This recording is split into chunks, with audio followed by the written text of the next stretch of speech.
इसके पहले तुम लोगों को कल हमने काम पूरा करने का समय दिया था। एकाकी आच्छादक प्रतिचित्रण सिद्ध करने के लिए जो हमने एक्सरसाइज 1.2 दी थी, उसके कुछ क्वेश्चन हमने 2-3 क्वेश्चन समझाए थे। दूसरे क्वेश्चन में कई पार्ट थे तो वो लंबा था, उसको हमने तुम्हें समझाया था।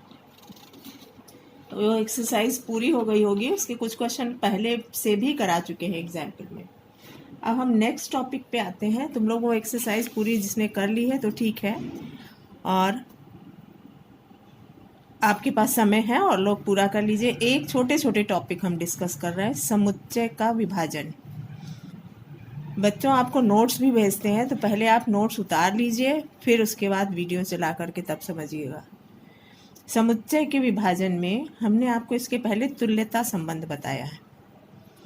तो किसी भी समुच्चय X में एक स्वेच्छ तुल्यता संबंध R यदि सत्य है, यानी कोई संबंध R ऐसा है जो तुल्यता संबंध यानी स्वतुल्य है, सम्मित है, संक्रमक है, तो संबंध R X को परस्पर असंयुक्त उपसमुच्चयों AI में विभाजित करता है।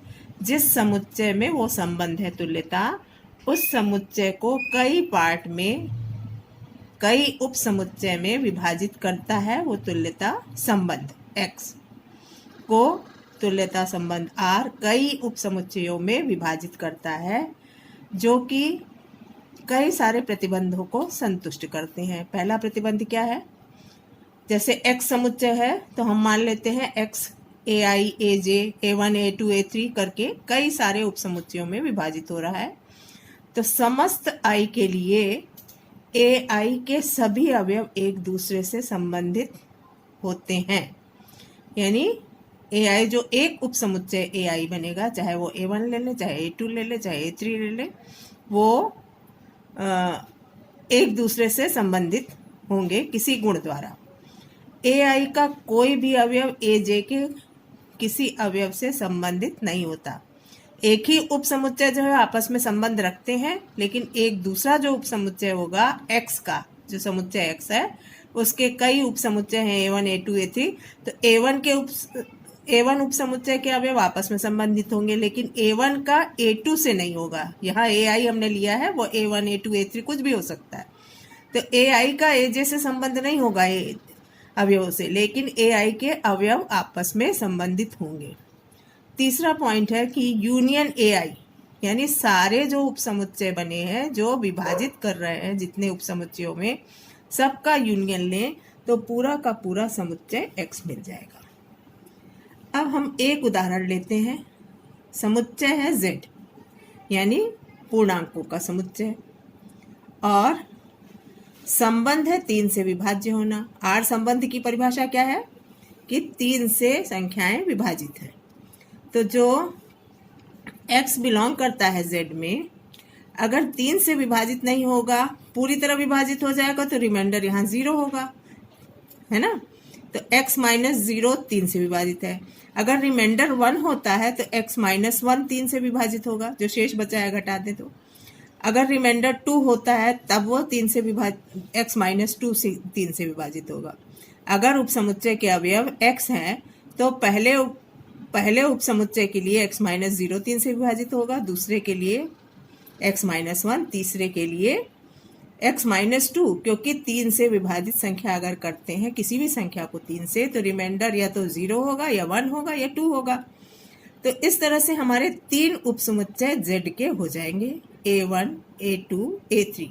पहला उपसमुच्चय ऐसा होगा जो संख्याएं पूरी 3 से विभाजित होने वाली है, जैसे -6 -3 0 3 6 1। दूसरा A2 उपसमुच्चय उसी Z के भाग हो गए। दूसरा भाग है जो X माइनस 1 संख्या 3 का गुणक है, वो X माइनस 1 अगर कर देंगे तो -5 में से -1 घटा दें, यही -6 हो गया। फिर से -3 में से 1 घटा दें, -2 हो गया। 0 में से 1 घटा दें, ये 1 हो गया। और 3 में से -1 कर दें तो 4 हो जाएगा, 7 हो जाएगा। इस तरह से ये समुच्चय बन गया दूसरा उपसमुच्चय। एक उपसमुच्चय -6 -3 0 3 6 का बना, दूसरा उपसमुच्चय इसका बना। तीसरा जिसमें रिमाइंडर 2 बचता है वो उपसमुच्चय हो जाएगा -4 -1 2 5 8। अब देख लो इसमें संबंध जो प्रतिबंध बता रहे हैं कि AI के सभी अवयव एक दूसरे संबंधित हैं। AI यहाँ A1 क्या हो गया, इसमें सभी अवयव एक दूसरे से किस प्रकार संबंधित है कि 3 का गुणक है, लेकिन ये वाला 3 का गुणक नहीं है, तो A1 A2 में संबंध नहीं है, लेकिन A1 के अवयव सारे संबंधित है क्योंकि वो 3 का गुणक है। A2 के सारे अवयव संबंधित हैं कि वो 3 से भाग देने पर रिमाइंडर जो है उनका 1 बचता है। तीसरा समुच्चय इसी तरह से रिमाइंडर 2 बचने वाले हैं। और इन सब का यूनियन अगर ले लें तीसरी कंडीशन में, 2 कंडीशन पूरी हो गई इन उपसमुच्चयों की। तीसरी कंडीशन ये हुई कि इनका अगर हम यूनियन करते हैं तो देखो यहाँ 0 है संख्या, इंटीजर का समुच्चय है, 0 है, +1 है, -1 भी है, ये -1 है, 0 +1 -1, फिर इसी तरह से यानी पूरी धन पूर्णांक ऋण पूर्णांक, 0 के इधर देखेंगे तो -1 है, यहाँ -2 है, और फिर -3 है, -4 -5 -6, तो ये धन ऋण पूर्णांक पूरा होता जा रहा है। यहाँ 1 2 3 4 5 6 7 8 धन और ऋण दोनों पूर्णांक संख्याएं पूरी हो गई, तो इन तीनों उप समुच्चयों को मिलाकर के कौन सा समुच्चय हो गया, Z। यानी इस तुल्यता संबंध R ने इस Z के समुच्चय को 3 उप समुच्चयों में विभाजित किया जो इन तीनों कंडीशन को पूरा करते हैं।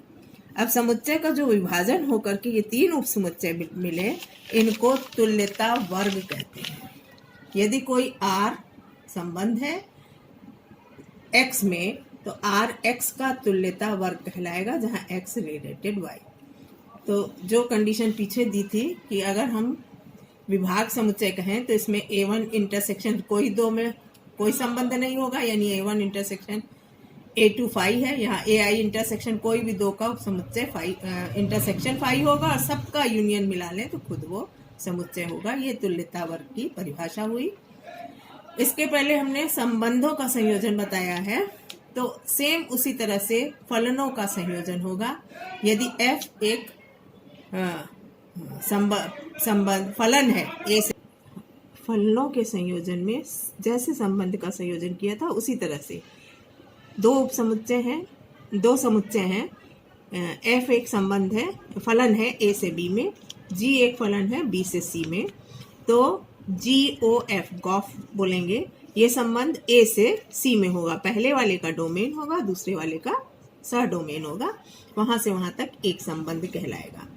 और इसके लिए कंडीशन क्या जरूरी है, F को G के प्रांत का सबसेट होना चाहिए, और दूसरा इसमें गॉफ और फॉग, यदि हम पहला फलन A से B में लेते हैं, दूसरा B से C में लेते हैं, इसी का यदि व्युत्क्रम कर दें, C से B में पहला फलन ले लें, B से A में पहला फलन ले लें, तो और इनका संयोजन करें तो दोनों कभी आपस में बराबर नहीं होते, क्योंकि ये क्रम विनिमय नियम का पालन नहीं करते।